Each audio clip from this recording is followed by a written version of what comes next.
So our neighbor's basement and foundation are presently undergoing some rather nasty surgery. And along with that, so too will my mother's 2002 Buick Park Avenue, which we all know and love much better as Ruby. Ruby has a bit of a parasitic draw problem that we've been troubleshooting in recent times. Current drawn from the car, when it's sitting completely at rest like it is right now, never gets below 180 milliamps, and it only takes a couple of days before that actually kills the battery. We're still working on securing some wiring diagrams and such, because it appears that our problem is spread across two of the car's most major circuits, the battery 1 and battery 2 feeds that feed all the subsequent electrical centers inside the car. And there are plenty of electrical centers to choose from. There's one on the driver's side. There's one on the passenger side. There's even one underneath the rear seat, if you can believe it. But that's not the only problem that has shown up. Somewhere along the way, when we were working on this car, another nasty little problem reared its ugly head. And I'm told this is far from unheard of with these cars, although this one had never had any trouble with it previously. If you look at the gauges in the instrument cluster, you'll notice that all of them rest on a peg when the car is idle.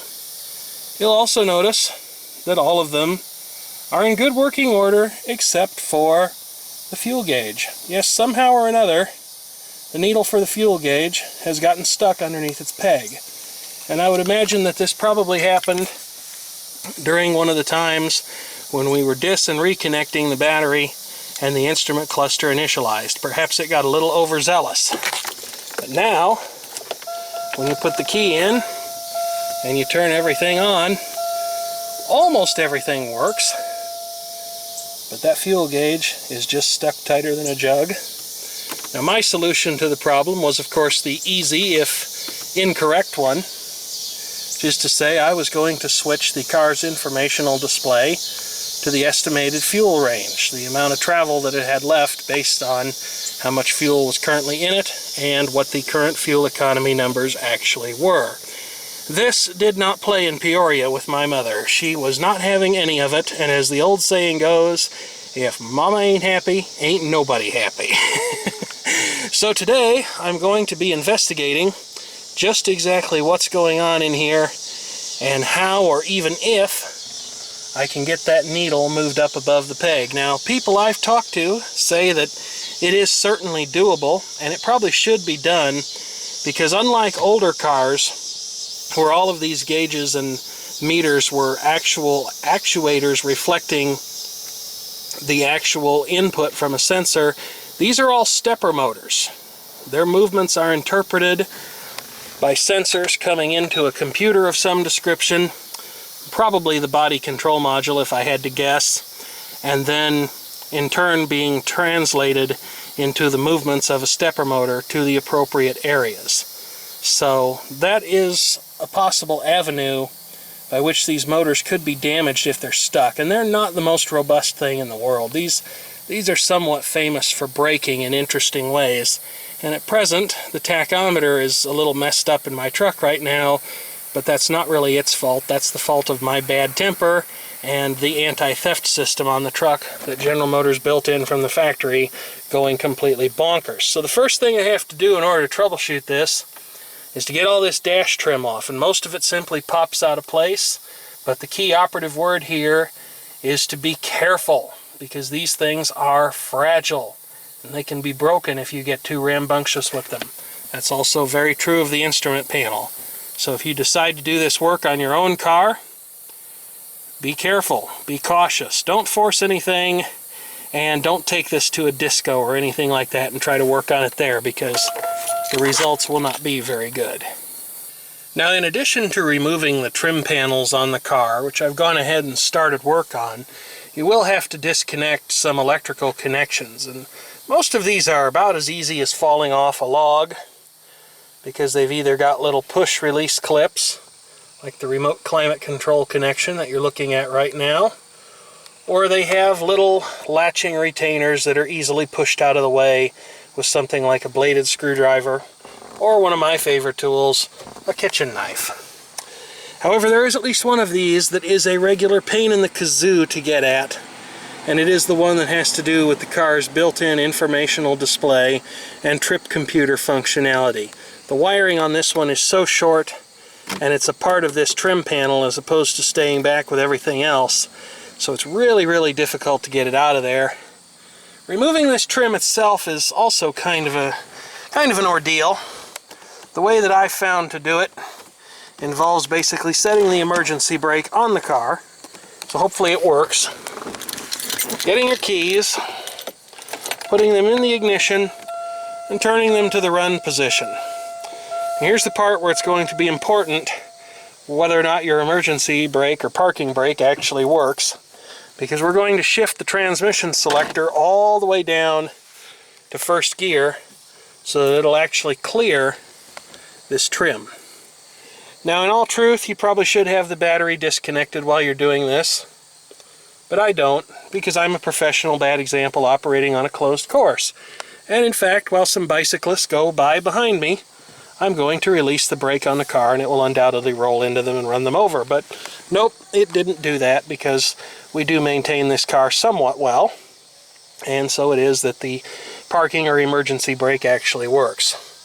Now, of course, here again, when you go to remove this trim, the key word is to be exceedingly careful. Don't force anything, don't bend anything too sharply, because you will break it and then you will be sorry and you will be going to the junkyard to get another one.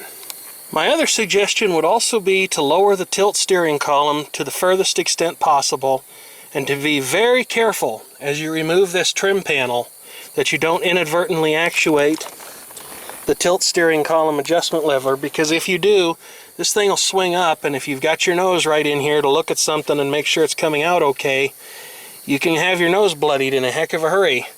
When that wheel comes up, it comes up with considerable force, and it's very, very heavy. So don't do that either. And just a few other things to be aware of here. First of all, there is a fastener that holds this trim panel on over here on the side of the dashboard carrier assembly. You'll have to remove the transfer pipe that brings air over to the in-window defroster that's part of the door on these cars. Here's the connection for the trip computer. Be careful with the hazard switch. It's quite fragile on a lot of GM cars, and this one's certainly no exception. And speaking of other things that are fragile, here is the thermal sensor. It's probably a thermistor, at least that's what it looks like, for the car's automatic climate control system. If you damage this, the system won't work properly. It'll probably think that the temperature is at some ridiculously extreme level, and it'll either be stuck on permanent heat or air conditioning, and you won't like either one of those. So take a great deal of care not to damage that. And of course, always make sure that the battery on the car is actually strong enough for everything to be functioning correctly. I've just about killed it right now, so I'll actually be jump-starting this thing before I put it back together. Now, I was hoping that I could sneak my way into the instrument panel from the sides with some sort of a stick of correction or another, but it doesn't seem I can do that. I may actually have to pull the instrument panel out of this car, which means I'm going to need to get a socket set and some extensions. What fun! So here we are after, well, quite a lot of diddling around with the instrument panel finally out of the car. This is kind of difficult to do because there's just not much clearance for it. But the good news is there's only a single unitized connector on the back. It unclips very easily. Of course, the sticker on the back isn't kidding, because there's a microcontroller and other logic on here. This is something that has to be treated with care when working around it, in case you accidentally zap it, because then you'll probably be getting another one. I see there's the high voltage module, probably for the vacuum fluorescent display. That's nice and accessible, but unfortunately what isn't are the faces of these gauges. I don't know if this has been sonically welded on here, or if it was glued with some sort of adhesive. If it was adhesive, I could probably set it in the sunlight and just let nature's own source of warmth work on it until the adhesive softened, and maybe I could carefully ease this off of here. But I'm really thinking, especially based on some of these melting and crazing patterns down here, that this thing might have been ultrasonically welded or even thermally fused together into one assembly, so you can't really work on it. I did try to take it off, and as you can see, it started to crack, so I decided not to press my luck any further. And I really thought very long and hard about how I could get in here and try to get that gauge pointer up above that little peg. Now it appears that the peg is made of soft rubber. Here's what I came up with, and I haven't tried it yet, so you and I both will get to see whether or not it works. The first thing I did was I took one of my smallest drill bits, and it's important to start as small as you can, because if you try to make a big hole right away, you'll just end up cracking this, and then you'll be back to square one. You'll have the problem you were trying to prevent while you were trying to disassemble this whole thing. So I started with my smallest drill bit, and I gradually worked my way up, and now of course what I need is something that's flexible enough to maybe get up there and hit that little needle. I tried to drill this in as inconspicuous of a place as possible, so that when this thing goes back together, nobody will ever know what happened, or at least you'll have to look and see. There are unfortunately some plastic shavings in there. I don't know how I'll get those out of there. Maybe if I stuck a vacuum cleaner nozzle on here and just kind of shook it around until they were all sucked up. But what I need now is some sort of an object that's flexible but rigid enough. And I was thinking at first of things like toothpicks, but toothpicks are far too rigid and they're not really long enough. So I have a better idea. How about the internals of a Bic ink pen? That little ink stick is flexible and yet fairly sturdy. So we'll just pull that apart. And we'll see if the hole I drilled is actually big enough to let this go in there. If it's not, I'll just drill it slightly larger, and it looks like I'm going to have to do that. Alright, so I've enlarged my hole just a little bit. Now I can get my ink pen tube through there, and I've kind of formed it. Let's just see. This may take some trial and error. And I'm close. But like I say, I may have to mess around with this a little bit before I reach a workable situation here. Because once I get inside there, I don't really have a lot of control anymore. One thing I could maybe do is see if that peg is flexible. I don't know if it would allow me to go around backwards with the gauge. It seems like it hits some sort of a mechanical stop there. You can kind of see it bounce if I hit it just right.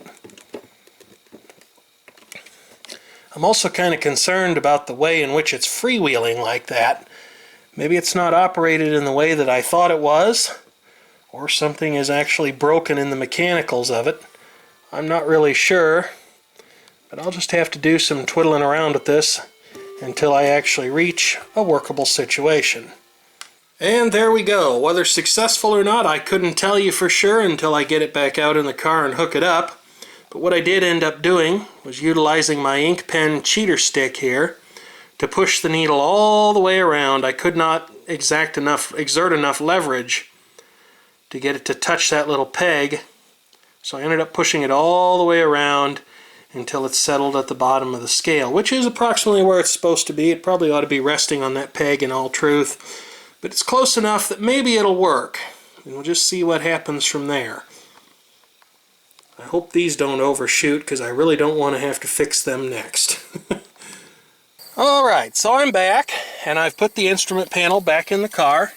I did have to be very careful on my way back out here not to let that gauge needle swing around and get caught again. Now the battery in this car, I've effectively killed it at this point. But if we turn the key on, yeah, something in there sounds pretty sickly. You can see that there is now a reading from the gas gauge. Whether or not it's the right reading, I really don't know. And it doesn't help matters. It doesn't help matters in the slightest that my mother just loves to kick this car around on empty, and even though my father's been driving it lately, he hasn't put any gas in it either. And if I have to go put gas in this car, well, with the price of gas after all that hurricane business, it's probably getting pretty close to what the unit's actually worth. Now, although I am a huge proponent of limiting the number of ready-made piles of manufactured grief that you have to deal with, and doubly so after effecting a repair like this, sometimes having another vehicle handy is useful. Let's see if I've let this thing cook long enough that it might actually start. Just pop the keys in the switch here. Make sure it's not in gear, that would be helpful. Whenever this thing wakes up for the first time, It always behaves a little bit strangely. I don't know if the body control module has to initialize itself or what's going on. I'd ask it what the battery voltage is, but I don't have that hooked up right now. So let's just see if it'll actually start. There we go. Now we're running at least. Alright, I am in fact going to put gas in this car, but before I do, I'm going to drive it hopefully enough that it will have managed to charge its battery sufficiently to ensure that it will restart at the next opportunity. Now, I did of course just take the emergency brake off. That's an important thing to make sure that you do before you travel too far. Of course, if it hasn't been used in a while, it'll probably stick. And that's why sometime next week I'll be telling you all about how you release your emergency brake after it's managed to produce oodles of gray-colored smoke when you reach highway speeds and travel for a couple of miles. I don't know where the service engine soon light came from. I know that occasionally this car likes to complain about some evaporative emissions control fault or another, and that's probably what it's doing because it usually happens. Sorry, headphone users, we'll wait for that big truck to go by. It usually happens that way after there's been a change in the weather, a marked change in the weather. And right now we're in that particular season in Illinois where not only is there road construction popping up everywhere, but the weather also tends to swing wildly from warm to cold during the day and nighttime hours. I should, of course, make sure that this speedometer is reading accurately. Probably the best way to do that would be one of the very few use cases I actually have for a cell phone. Some sort of a GPS application, or even a standalone GPS itself could certainly tell me. I think we're probably accurate enough, though. I mean, just about everybody knows how fast, for example, 45 mile an hour feels. And the vehicle speed sensor is not a part of the instrument panel, obviously. Plus on this car, since this is the fancy Uptown version, I also have some instrumentation out there, although you can't really see it in the sunlight. I can see it, but you can't. And then I'd have the camera pointed right. That would also tell you how fast we're actually going. And there is, of course, another way, since it's road construction season here in Illinois. You could just drive through a construction zone, travel at the prescribed speed, and see what those little radar signs they stick up everywhere have to say about how fast you're actually going. But I'm content to believe, especially since I don't drive this car on a regular basis, that the speedometer probably is working accurately. And besides, even if it's not, since as previously mentioned, I don't drive this car on a regular basis, it'll be somebody else gets the ticket instead of me. I'll let the keykeeper drive it for a while. He's pretty familiar with those. Now, an alternator that's working properly, again, my apologies to headphone users out there, but I can't control what I'm sharing the road with. As I started to say, an alternator that's working properly ought to bring a battery up in pretty short order. But this battery was pretty depleted, and even though this car had been driven earlier today, it seemed like it ran down pretty quickly, so I don't know if it will actually start or not. I certainly hope that it will. But we're going to find out if the gas gauge will actually operate as it should. Of course, I keep forgetting just what an Uptown kind of car this is, so I actually have to open the fuel door before I can put any in.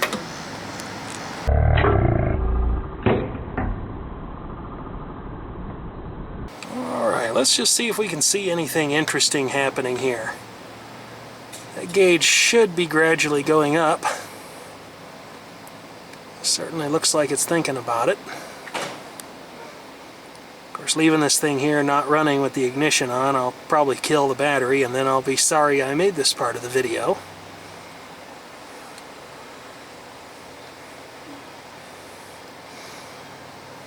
There'll probably also be a wonder if that gauge doesn't flop over and fall down again.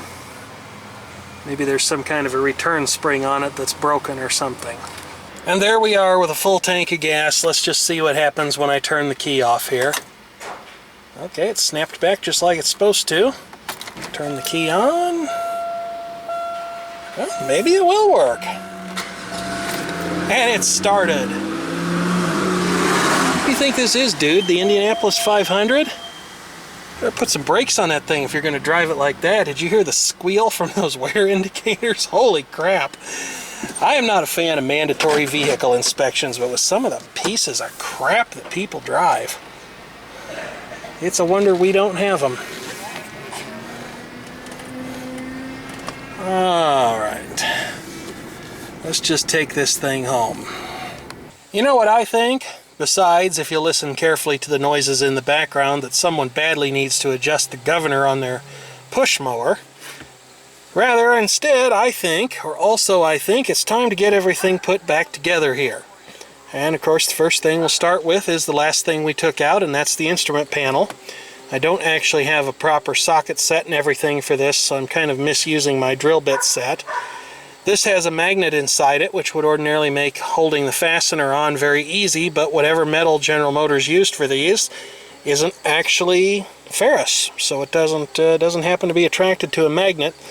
So in order to avoid losing it in the nether regions of the car, where I'll never ever see it again, and to avoid complicating my life just that much further, I've gone ahead and wrapped a lick of tape around the end of the thing. Not so much that it'll stay stuck to the end of the bit, or pull the bit out and leave it to fall into the nether regions of the car somewhere, but just enough to keep everything in place. Now we're going into plastic here, and whenever you go into plastic, well, there's a metal thread in there, but you get my meaning. It's still fragile. What you want to do is actually make a couple of turns in the opposite direction, and as you do,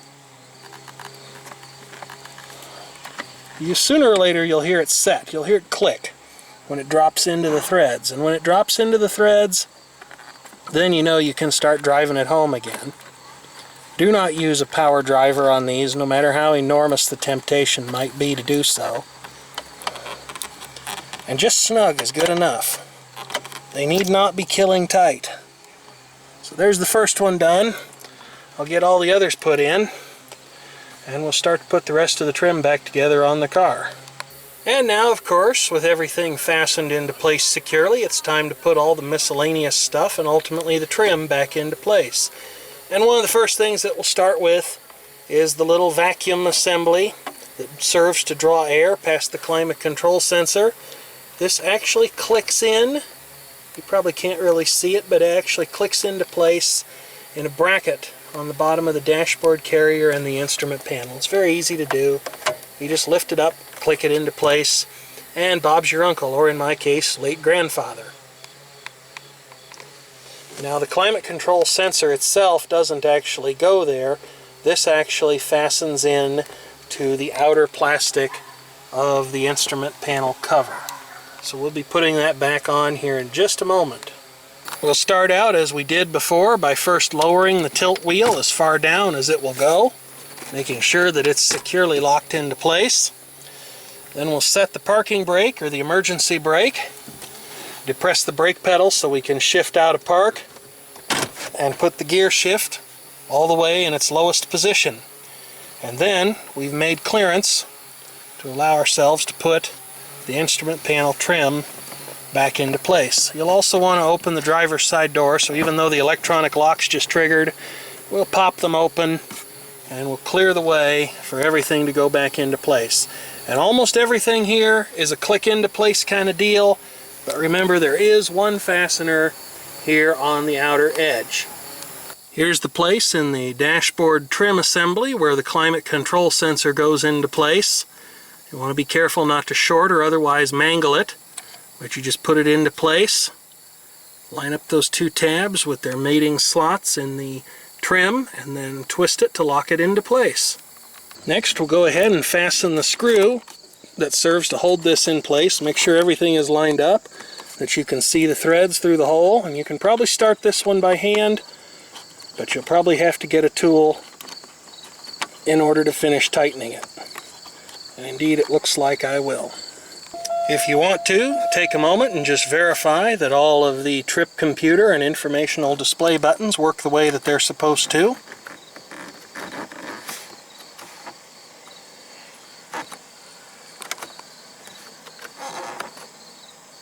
And then carefully put into place the edge trim panel as well as the tube that connects the driver's side window defroster vent. Its mating surface is back up in there. This should be pretty foolproof because all of this just snaps into place. Make sure that you've got it laid out correctly, that everything is where it's supposed to be. And then we'll be ready for the little tiny piece of trim that goes over the headlight and twilight sentinel controls, if your car happens to be so equipped. And again, this is just a clip-in kind of deal. Start it on the outer edge, clip it into place loosely there. And while it may take a little diddling around to make it happen, just push the other piece of the trim into position until it clicks, which for me it's not really wanting to do. So I'm going to put down the camcorder and examine the situation a little more closely before I break something, because again, all of this stuff is very breakable if you look at it the wrong way.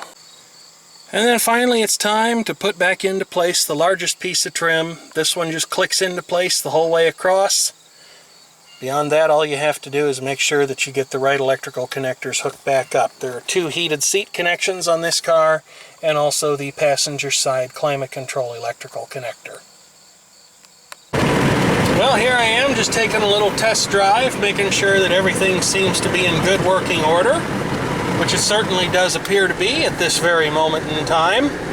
I'm very pleased with how this repair actually turned out. I can only see a few plastic scribbles. That's the only sign that there has been anything done here, because the hole that I drilled is completely out of sight. It's obscured by the faceplate and dashboard trim.